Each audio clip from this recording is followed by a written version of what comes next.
Bonjour. Aujourd'hui, je fais cette vidéo pour appeler les politiciens à un retour vers la raison.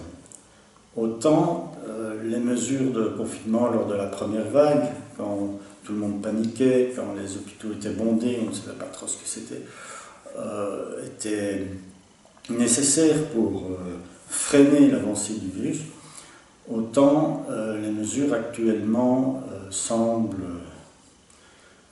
difficilement compréhensibles. D'autant plus qu'elles ne sont basées sur aucune donnée scientifique. Bien sûr, il y a des experts qui disent telle ou telle chose, mais il n'y a pas eu d'études, il n'y a pas vraiment de données cohérentes, il n'y a pas réellement de données convaincantes. Si on observe les graphiques, et qu'on regarde les dates à laquelle certaines mesures ont été imposées, on se rend compte qu'elles n'ont pas d'influence sur les chiffres. Alors, c'est pas pour dire qu'elles ne servent à rien, mais on n'a pas de signe qu'elles sont utiles.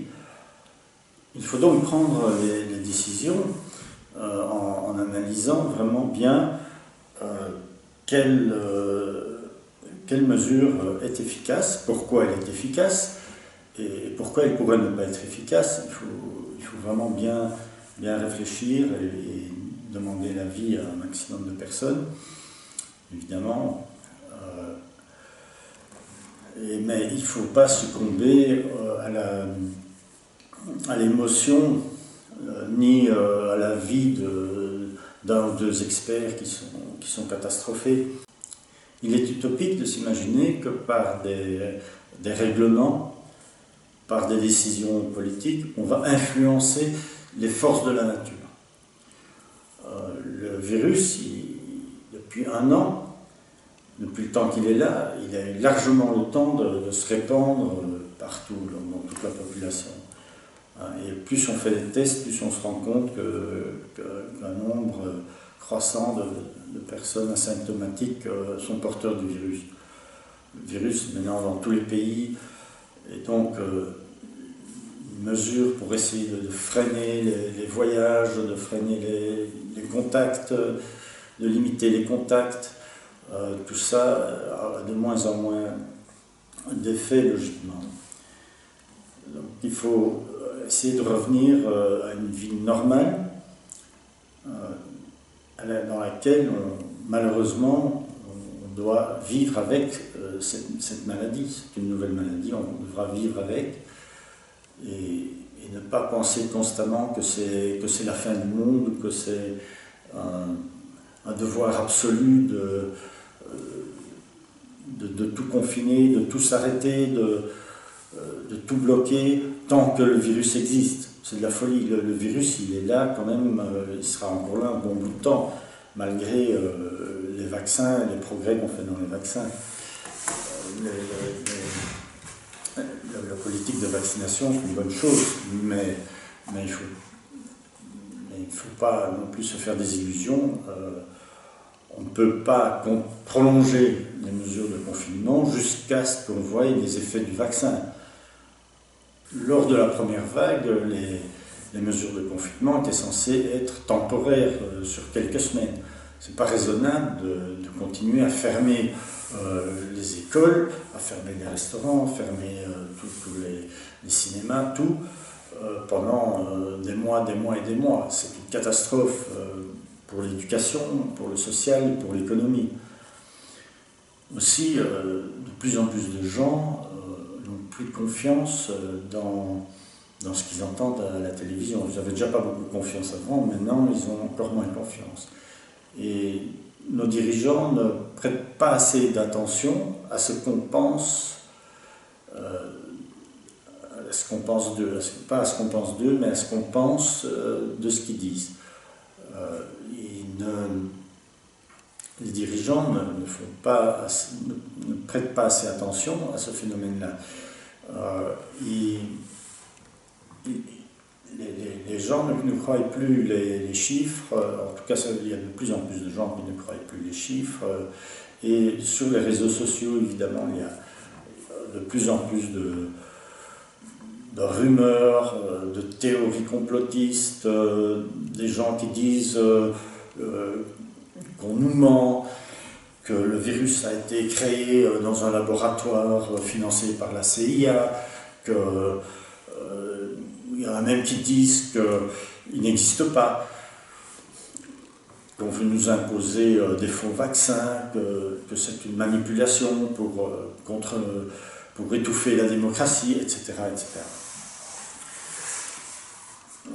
C'est un phénomène très inquiétant, mais tout est en place pour que les gens se mettent à penser comme ça.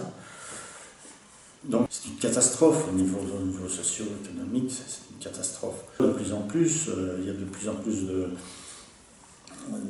de patrons de restaurants qui ouvrent, qui décident de rouvrir malgré les interdictions. Il y a des émeutes aux Pays-Bas, il y a des gens qui commencent à réellement s'énerver.